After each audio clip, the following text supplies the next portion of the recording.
22 avril 2012. Le coma. Le terme a quelque chose d'inoffensif, de réconfortant presque, puisqu'il évoque l'image d'une nuit sans rêve.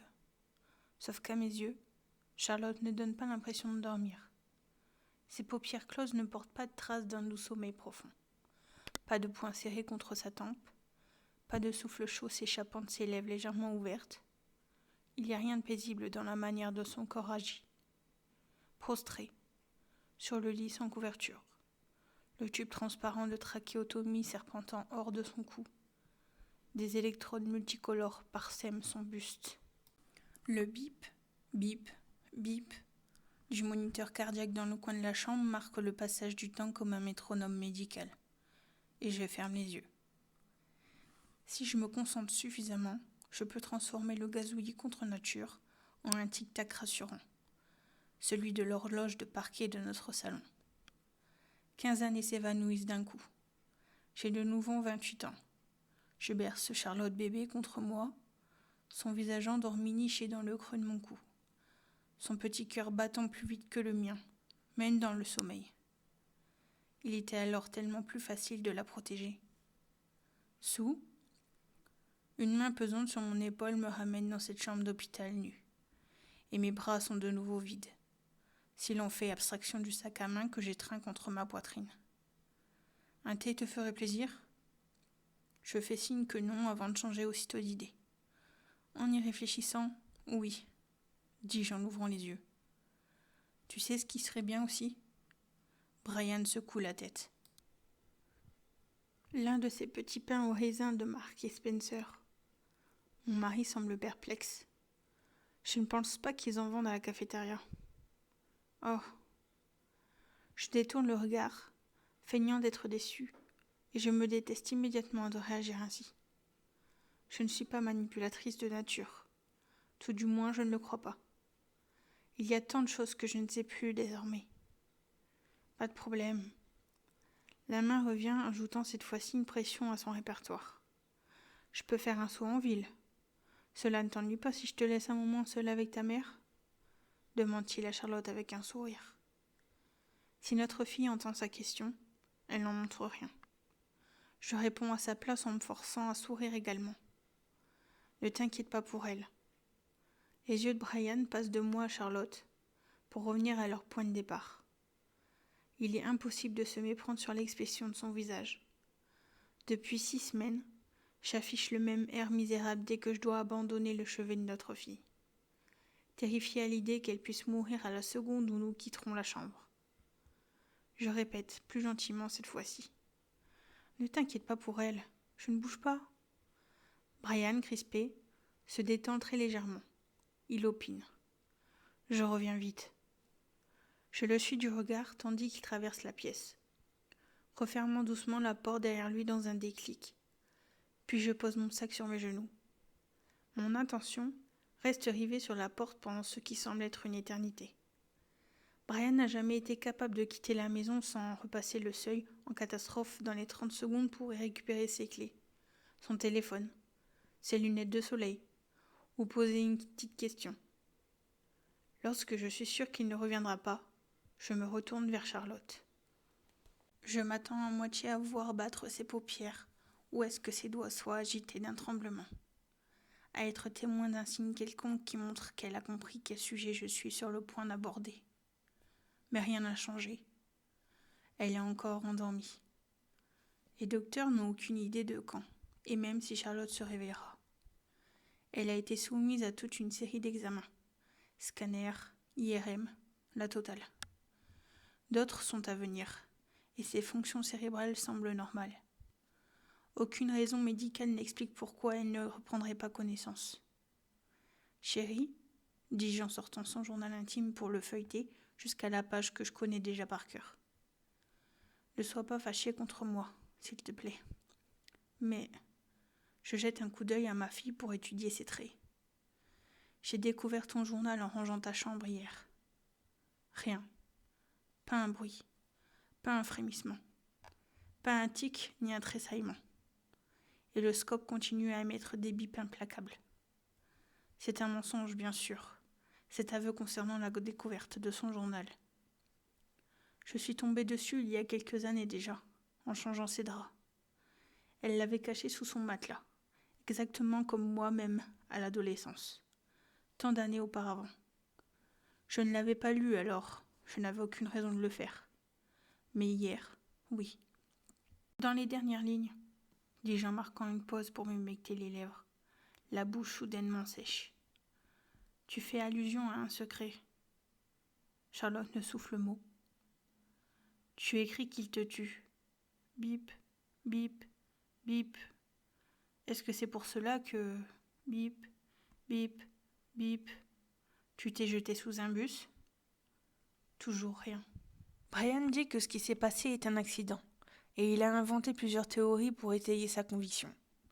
Charlotte a vu un ami de l'autre côté de la rue et n'a pas fait attention avant de traverser en courant.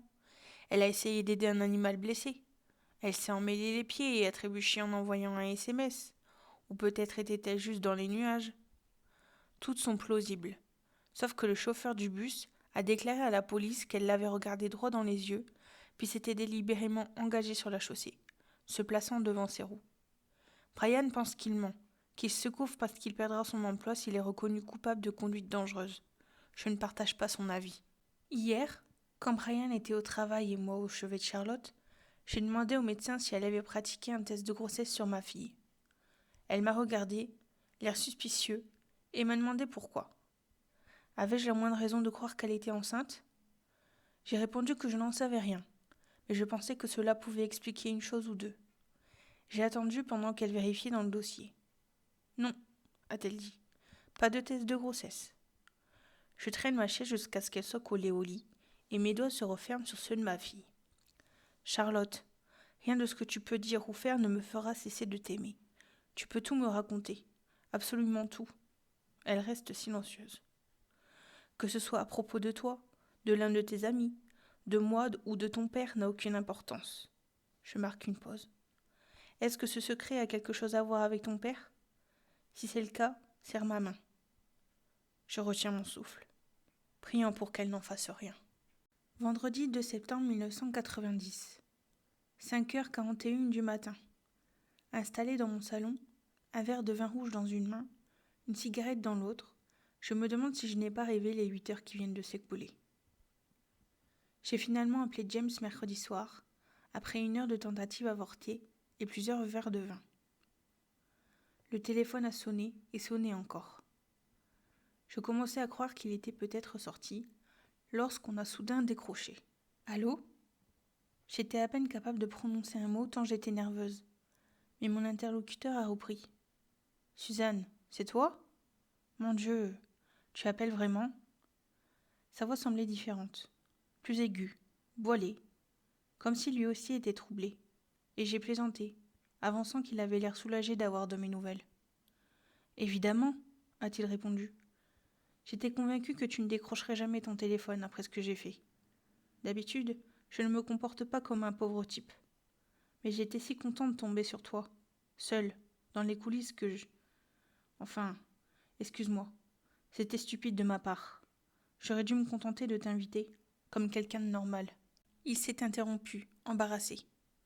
Une soudaine vague de tendresse m'a envahi. Pour tout te dire, j'ai trouvé ça marrant, lui ai-je affirmé. Jusque-là, personne ne m'avait jeté sa carte au visage en criant « Appelle-moi !» J'en ai presque été flattée. Flattée ? C'est moi qui devrais l'être. Tu appelles... Oh, Seigneur. Il a marqué une pause. Tu téléphones pour qu'on se retrouve pour un verre, n'est-ce pas ? Et pas pour me dire que je suis un crétin fini. J'y ai bien pensé, dis-je en riant. Mais non. Il se trouve que je suis particulièrement assoiffée aujourd'hui. Donc si tu as envie de me proposer d'aller boire un pot, cela pourrait s'envisager. Bien sûr. Où et quand tu veux. L'addition est pour moi. Fais-toi plaisir. Il a ri lui aussi, et a ajouté. Je veux te prouver que je ne suis pas... Eh bien, je te laisserai forger ta propre opinion. Quand es-tu libre ? J'ai été tentée de répondre. Là, maintenant, tout de suite. Mais je l'ai joué cool, comme elle me l'avait ordonné. Et j'ai suggéré ce soir. James a accepté aussitôt, et nous avons convenu de nous retrouver au Dublin Castle. J'ai essayé des dizaines de tenues différentes avant de sortir, pour rejeter celles qui me grossissaient, celles qui ne m'allaient pas ou m'en donnaient l'impression. mais je n'aurais pas dû me prendre la tête. James m'a serré contre lui à la seconde où je me suis trouvée à portée de main et m'a murmuré à l'oreille que j'étais superbe. J'étais sur le point de lui répondre lorsqu'il m'a brutalement relâché pour s'emparer de ma main.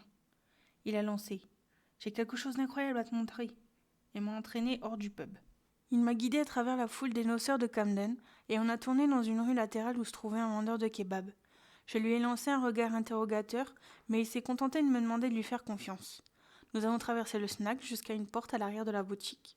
Je m'attendais à me retrouver dans les cuisines ou les toilettes, au lieu de quoi j'ai atterri en pleine cacophonie dans un lieu obscur et enfumé.